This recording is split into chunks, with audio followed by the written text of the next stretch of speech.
Bandung memiliki sejuta keindahan tersendiri yang menjadikan Bandung sebagai kota yang sejuk. Tak jarang setiap orang sering mengunjungi daerah Bandung sebagai pusat wisata. Di balik keindahan dan tempat wisata unik, Bandung memiliki tempat-tempat seram yang saat ini masih belum terpecahkan.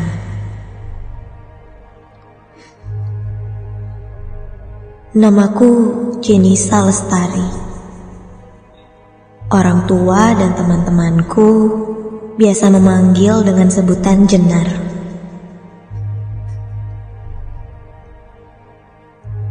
Aku seorang mahasiswi di sebuah universitas negeri yang berada di Setiabudi. Tempat kosanku tak jauh dari kampus.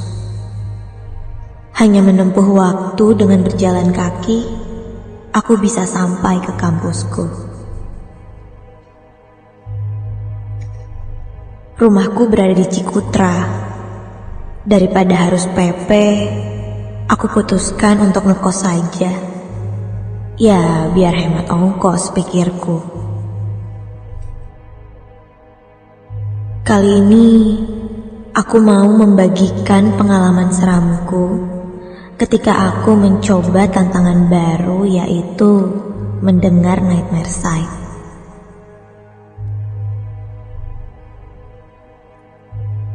Awalnya, aku sering mendengar Nightmare Sight ini bersama temanku.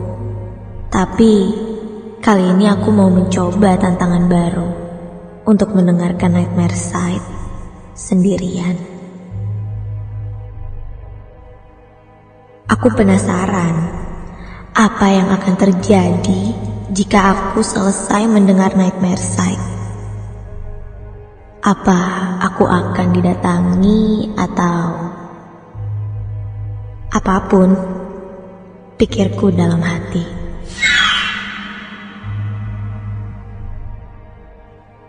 Siang itu, aku disibukkan oleh tugas kampus yang pada saat itu dosennya tidak mengajar, tidak masuk, dan menyuruh semua mahasiswa untuk membuat laporan yang nantinya akan dipresentasikan minggu depan.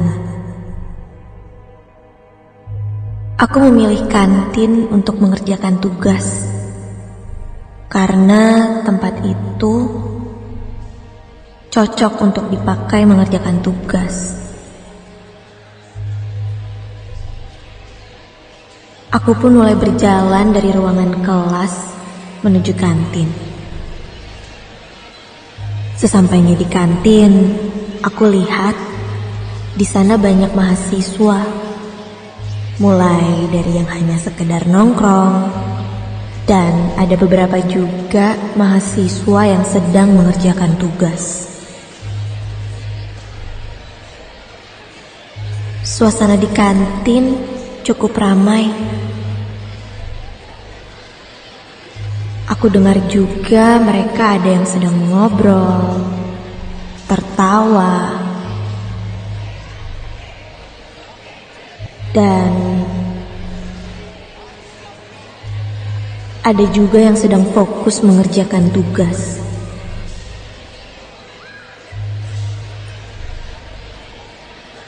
Lalu aku mengambil posisi duduk dan mulai membuka lalu menyalakan laptop. Tentunya aku langsung mulai mengetik tugas-tugasku. Sambil mengetik,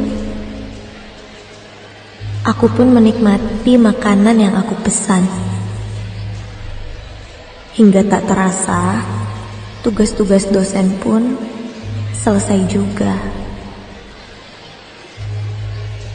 Setelah menyelesaikan tugas dosen, aku putuskan untuk searching, berselancar di media sosial sampai Tak terasa jam menunjukkan pukul 18.30. Sekarang kulihat keadaan sekitar kantin yang tadinya ramai kini cukup sepi.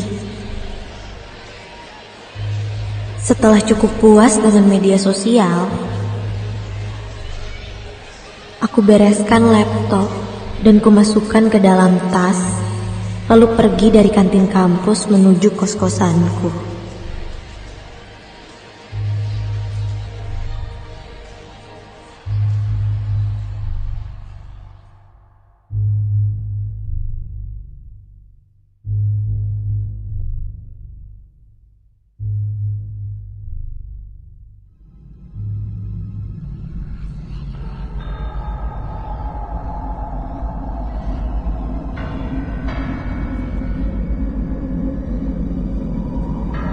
Singkat cerita, aku sampai di kos. Kosanku ini cukup luas, berlantai 2, dan masing-masing kamar disekat oleh tembok triplek kayu. Aku masuk ke dalam kamar kos dan rehat sejenak sambil selonjoran di tempat tidur, sambil juga membalas chat WhatsApp di grup, berharap mata ini segera terkantuk.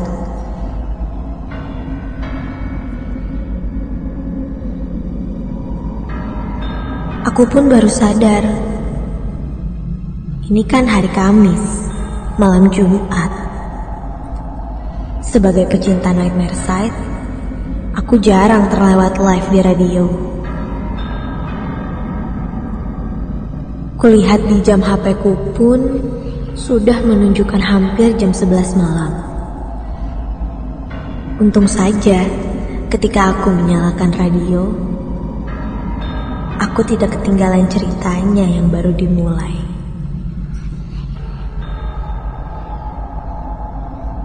Aku juga baru sadar, ternyata aku sendiri di kos.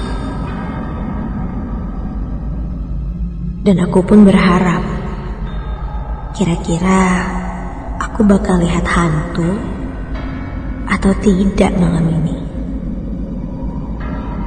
Pikirku dalam hati. Sambil mendengarkan Nightmare Side, sambil aku juga membalas chat WhatsAppku di grup, aku lalu memberitahu teman-temanku. Mereka juga suka mendengarkan Nightmare Side. Tapi ada beberapa temanku yang melarang agar jangan mendengar Nightmare Side sendirian. Lalu aku kirim pesan chat PM ke temanku, Yuda. Yud, emang lo pernah dengar Nightmare Side sendirian? Begitu kataku. Tak lama kemudian, Yuda membalas katanya dia pernah mendengar Nightmare Side di dalam mobil sendirian, dan ketika dia tengok, ternyata ada yang duduk di belakang jok mobilnya. Masa sih? Masa sih? Hari gini ada hantu?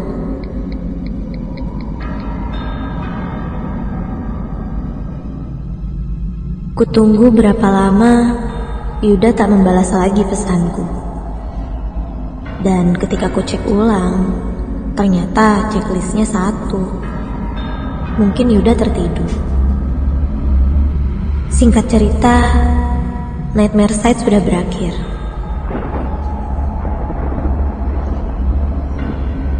Tiba-tiba, hujan mulai turun semakin deras.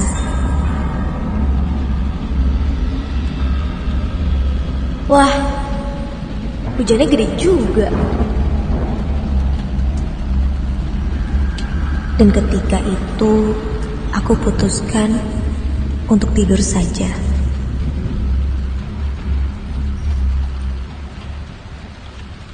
Aku mulai menarik selimut dan mulai memejamkan mataku. Namun, belum sempat ku memejamkan mata, tiba-tiba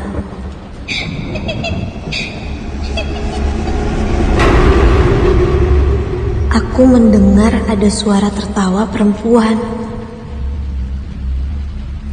Suara tertawa itu sangat pelan dan lama-kelamaan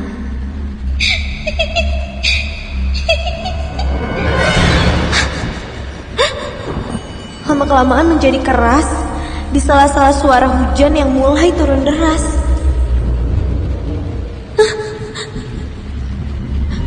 Jujur, ketika itu bulu kuduku mulai berdiri. Karena takut, aku tidak berani untuk mencari tahu. Karena seingatku, di kos ini aku sendirian. Semua penghuni kos sedang pulang kampung. Aku lalu tarik selimut sehingga menutupi sebagian kepalaku. Ketika menutupi sebagian kepalaku dengan selimut, suara itu semakin lama semakin dekat denganku. Sampai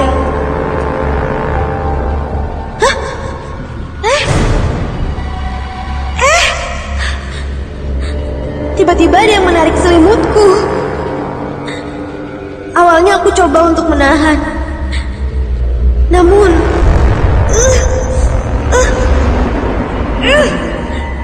kini aku seperti tarik-menarik dengan sesuatu yang menarik selimutku itu.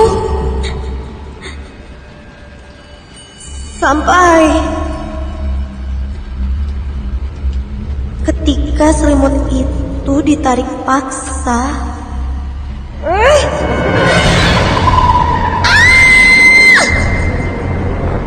seketika itu juga aku berteriak sekencang-kencangnya ketika aku melihat ada sosok perempuan dengan baju putih panjang dan rambutnya yang hitam panjang berdiri di sampingku. Wajahnya tampak putih pucat dan bola matanya berwarna hitam pekat. Sosok itu hanya diam di sampingku, namun mulutnya sambil tertawa menyeramkan. Aku hanya terbaring di kasur tak berdaya memandangi sosok itu.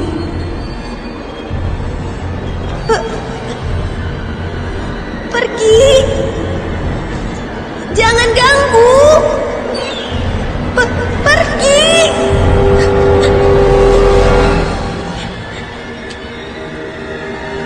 Sosok itu mulai berdiri naik ke atas tempat tidurku dan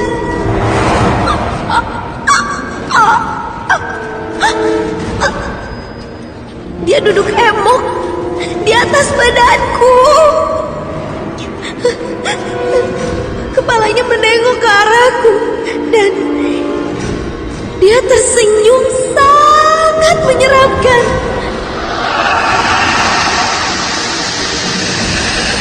Membuatku semakin sesak tak bisa bernafas dan setelah mencoba untuk bisa menggerakkan badanku, akhirnya aku pun menyerah dan aku pun tak sadarkan diri.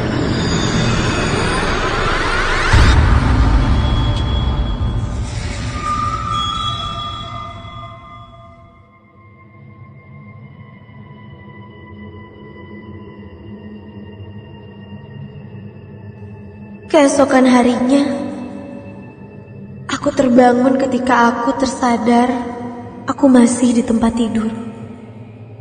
Bajuku basah karena keringat semalam. Aku berjalan ke kamar mandi Dan ketika aku melihat dari pantulan cermin kamar mandi, astaga, aku melihat di sekitaran badanku banyak lebam-lebam berwarna biru.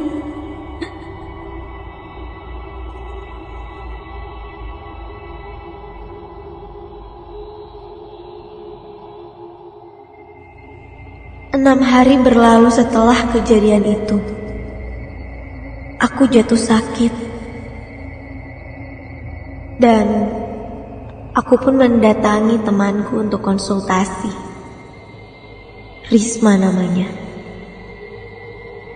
Dia bisa dibilang mempunyai indera keenam dan sedikitnya mengerti jika aku cerita hal-hal seperti ini. Risma menjelaskan bahwa ketika aku mendengar nightmare sight, ada sosok yang merasa tertantang denganku dan mencoba mengusik keberadaan mereka. Sosok itu hanya sekedar lewat dan mendengar aku yang sendiri dan ingin menantang untuk mewujudkan ekstensi mereka. Risma lalu membersihkan diriku agar sosok itu tidak lagi menempel di badanku. Dan setelah mengalami kejadian itu, aku mulai sadar. Ternyata dimensi yang bersinggungan dengan kita itu benar adanya. Jika kita mengusik keberadaan mereka, mereka akan mewujudkan ekstensi mereka, atau biasa dikenal dengan hantu.